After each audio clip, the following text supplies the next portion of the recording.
Hi, Grandma here, and I'm reading The Golden Goblet, beginning chapter 4. Ranofer awoke with the plan fully formed in his mind. He sat up, blinking and confused. Was he still dreaming? Surely when he closed his eyes last night, he'd felt no hope, seen no way out. Yet this morning, a solution was here before him. Carefully afraid to believe in it yet, he examined his plan. Except for one small risk, he found it flawless. Obviously, the gods had brought it to him while he slept. Doubtless it was one god only, he thought more humbly as he rolled up his mat and started for the storeroom. A minor god, one of no importance, who perhaps helped me for my father's sake. Or perhaps it was no god at all, but my father himself. He stood still beside the water jar, feeling the tears come into his eyes and sting the lids. If that were true, if he could think his father's ba sometimes fluttered out of the tomb by night on its little bird wings and came to see if all was well with him. His eyes narrowed in an effort to call back a memory of that night, or perhaps a dream. No, it was not a dream. Something had happened deep in the middle of the night. A step, a sound. That was it, a sound. It had half awakened him, and he'd been afraid for a moment because he thought it was the squeak of the leather hinges on Goblet's bedroom door. He knew now it had not been the hinges, it was the soft fluttering of his father's ba. Finding the earthen mug in his hand, he dipped it into the water jar and drank. As he did so, an idea came to him. He turned quickly to the shelf. On it was a plate containing 2 bread loaves, half an onion, and the scanty remnants of a salted fish, the leavings from Goblet's breakfast. It seemed a banquet, and never had Ranofer been so glad to see plenty instead of not enough. Scrupulously, he divided the food in half, taking pains even with his crumbs. One half he ate, the other he knotted into his ragged sash as he hurried out the courtyard. In the street, he cast an anxious glance at the sun. If he hurried, there would be just time enough to thank his father properly.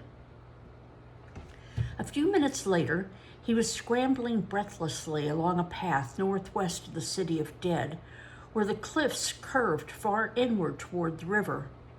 In the sandy wasteland around him were the graves of the city's poor, each with an earthen jug or plate beside it, holding the sun-dried remnants of a funerary offering. But this common burial ground, the rough face of the cliff, was honeycombed with better tombs of artisans and scribes and merchants, carved into the rock itself. One of these was Thutra, the goldsmith. Arriving at the place, Ranofer stopped a moment to catch his breath. Then, respectfully, he entered the tiny chapel of his father's tomb. It was no more than a shallow alcove hewn into the face of the cliff, with an offering table against one wall and a small stone statue of Thutra opposite. Facing the entrance was a false door, built against the bricked-in side of the shaft that dropped straight down to the burial chamber itself. Ranofer looked with large eyes at this door. It could not open. It was made so, meaning it was made not to open. Yet through it, his father's ba had magically emerged last night and fluttered on silent wings to the street of the Crooked Dog to help his son. Ranofer turned to the little statue. It was not a good likeness. Goblet had hired an indifferent sculptor whose price was cheap, and the result looked nothing like Thutra Ranofer remembered, but it was all he had. "Father," he said softly. His voice seemed to set up a curious wrestling in that silent place. He darted a wary glance at the false door, not knowing whether to feel hopeful or afraid. However, no wraith-like human-headed bird appeared. Untying his sash, he arranged the bits of food upon the plate on the offering table. It looked a poor enough meal to set before one's father. Perhaps he should not have eaten half of it. Father will understand how hungry I was, he thought. Turning to the statue again, he whispered rapidly, Father, thank you. I'm sorry I could not bring a better gift. Please, please, come again.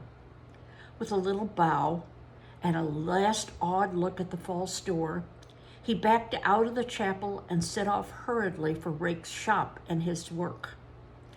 By the time he arrived at the street of the goldsmiths, he'd thought over the plan once more.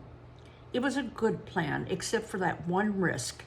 He must confide in Heqet. Dared he trust so much to another's ears and tongue, especially a boy he'd only known for 2 short days? The more he thought of it, the larger the risk seemed. No matter, I must take it, he thought. There is no other way. If I can find him alone somehow. Heqet was nowhere in sight as Ranofer hurried toward the familiar gate. Indeed, the street was almost deserted. Guiltily, Ranofer broke into a run, but he entered the courtyard to find the morning weighing already over, and everyone scattering to their first task. Red-faced and breathless, Ranofer presented himself to Rake. I crave pardon, Neb Goldsmith, for coming late. I could not help it. I carried an offering to my father's tomb. May his 3,000 years be full of joy, Rake said gravely. You are excused, son who honors his father. Go now to the first craftsman and find out your task. Sata was at the far end of the courtyard, with Heqet beside him. The craftsman turned as Ranofer came toward him, and his roar could be heard all over the shop. There he is at last. Where have you been for half the morning, tardy one, idler? No excuses. Here, show this ignorant one how to make a hard solder. I want 4 days' supply ready by the time Ra's chariot is there. Pointing irascibly straight up, Sata stalked away. Heqet put a finger in his ear and wiggled it rapidly. I thought I heard a voice, the cow remarked as she stood on the leopard's tail. Sata is not as bad as he sounds, Ranofer said with the laugh Heqet always drew out of him. Still, we've none too much time to make 4 days' supply of solder. Come along. What luck, he was thinking as he led the way to the scales. We can talk as we work, with no one suspecting. I wish I knew for a certainty that Heqet can guard a secret. I must try to find out more about him. I'll ask him questions, personal ones such as he is always asking. He's discovered enough about me in the last 2 days. While they waited for their supply of metals to be weighed out, Ranofer tried in vain to devise such questions. He could not think of a one. It did not help that he had constantly to answer the dozens that flowed from Heqet, as usual, without the slightest effort. Oh, do we mix copper in the solder? Of course, you cannot solder gold with gold. Well, why not? Because your work would melt at the same moment as your solder, donkey head. The solder must melt first. Oh, then what's the silver for? We use it too. In the solder? Aye, I'll explain everything presently. Go fetch the molds. Of course, which one? Well, one is flat and like you were using to make ingots? Nay, never mind. I'll fetch them myself, Ranofer said distractedly. Here, take the metals to that far oven yonder and wait for me. A few minutes later, he spread everything upon a workbench beside the designated oven, which he had chosen because no one chanced to be working near it today. Before Heqet could start talking again, he said in a low voice, I have something to ask you. It is important. Heqet looked at him, then glanced around the courtyard. Ask away, friend, there's no one listening. Ranofer's lips parted, then closed again as his courage failed him. But first we had best begin the work. Avoiding Heqet's curious eye, he reached for a pair of snippers, motioning the other to do the same. We cut these scraps and lengths of wire into small pieces, about this size, you see. Copper in this bowl, silver in this, and gold here. As he began to snip, he searched his mind frantically for those clever, probing questions. Where do you live? He blurted finally, then flushed because of all questions he might have selected. This one was the least clever. Also the least useful, he told himself exasperatedly. Why, you know, Heqet said with a mild surprise, at the apprentices' quarters. Nay, I mean at home, where your parents live. Oh, they live upriver at Hermonthus. Did you wonder why I do not sleep at home? Nay, it does not matter to me where you live, of course. It matters exceedingly to my parents, remarked Heqet with a laugh. Our house is small, and I have 6 brothers and a sister, all younger than I. Things got a little crowded, as the mole explained when he crawled out of the anthill. Ranofer flashed him an uneasy smile, but pressed on with his questions. Your father, he's an artisan, perhaps? There was a sharp silence. Ranofer looked around to find Heqet studying him. Sharp intelligence written over every feature of his homely, good-natured face. Nay, my father is overseer of storehouses on Lord Mahatap's estate. It is a position of trust, and I was brought up to know that word. Many times I've helped my father tally the mistress's cupboard with all her fine trinkets, the golden boxes, the necklaces, the goblets with silver stems. It was handling them that first made me want to make such things, I think. Many times, too, Father bade me take delicacies to the master's table to see if I would tuck a honey cake into my sash or eat just one grape.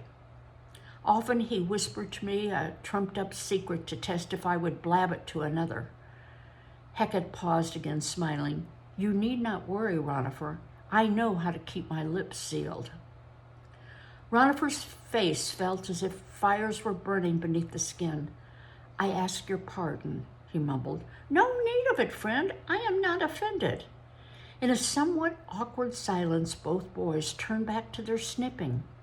Presently, Heqet remarked cheerfully, solder making is the easiest of tasks. Is this all there is to it? Ranofer returned with a start to the business at hand. We've only begun. I fear my mind is not on my work, as the donkey said when as the worm said when the lark bit its head off, Heqet supplied glibly. Both boys giggled and the atmosphere was easy again. I don't know how you think of all these jokes, Ranofer said as he dragged the mold forward. Nor I, Heqet said airily. Are we to snip no more? There's no metal left over. We'll do that later. Poke up the fire a bit. Now, do you see this block of charcoal with a hollow in it and this funny-looking mold? Rapidly, Ranofer explained the hearthstone mold, a stone ground flat with a bar-shaped depression in the center, and little grooves scraped from it to let the air out. As he talked, he wired the block of charcoal firmly to one end of the stone, then began measuring snippets of gold into the hollow in the charcoal. Gold first, then the copper. Not too much, you see. It makes the solder a good rich color, but if we use copper alone, the solder would not flow easily. Therefore we add silver too. Now put it to the fire. Nay, not the stone. Great Ammon, turn the whole thing about. It is the block of charcoal we want to heat. Ah, it's true. I am a donkey head. Ranofer laughed, then grew serious. Nay, you are not. You saw at once why I was asking you those questions. I did not blame you, friend. Only a fool pours beer into a vessel without making sure it will not leak. Look, the charcoal is glowing. Both boys leaned over the oven. There, Ranofer said, as the metal snippings collapsed into the liquid. Now tilt it gently. Together they watched the molten puddle run from the hollowed charcoal into the stone mold to which it was wired. Half a minute later, they were knocking a thin, flat bar of solder out into the workbench. Ranofer picked it up and showed it to Heqet. There it is. Do the next one yourself, and I will go on snipping.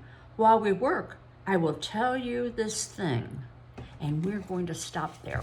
A little bit of a cliffhanger. We will read this again the next time. Bye-bye.